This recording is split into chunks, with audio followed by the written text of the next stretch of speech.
एक ज़माने में एक दूर दराज ममलकत में शहजादी सोफिया एक ख़ास तोहफे के साथ पैदा हुई थी, एक जादुई ताज जो इसके ख़ानदान की शाही ख्वातीन की नस्लों में गुजरा था।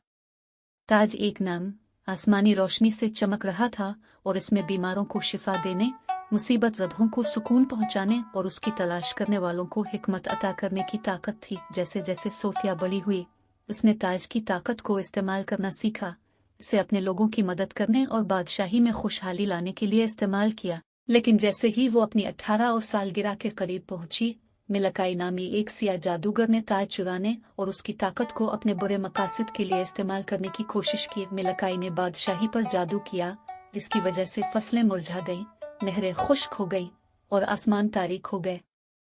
सोफिया जानती थी कि उसे अपना घर बचाने के लिए तेजी से काम करना होगा।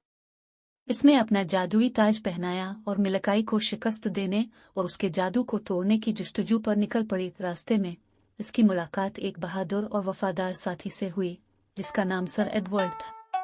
एक साथ उन्होंने शदीद रिगन्नों का मुकाबला किया और गद्दार रुकावटों पर काबू पा लिया।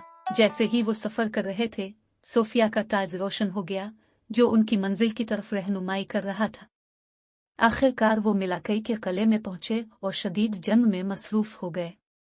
सोफिया का ताज तेज रोशनी से चमका, मिलकाई की ताकतों को कमजोर कर दिया। एक आखिरी ज़र्ब के साथ सोफिया ने जादूगर को शिकस्त दी और उसका जादू तोड़ दिया। सल्तनत को इसकी साबिका शान में बहाल कर दिया गया था और सोफिया के लोगों ने खुशी मनाई थी। शहजादी ने महसूस किया कि इसके ताज की असल ताकत इसके जादू में नहीं है, बल्कि इसके अंदर हौसला अफजाई और अज़्म में है। इस दिन से आगे सोफिया ने हिकमत और फजल के साथ हुकूमत की। इसका जादुई ताज आने वाली नस्लों के लिए उम्मीद और ताकत की अलामत है।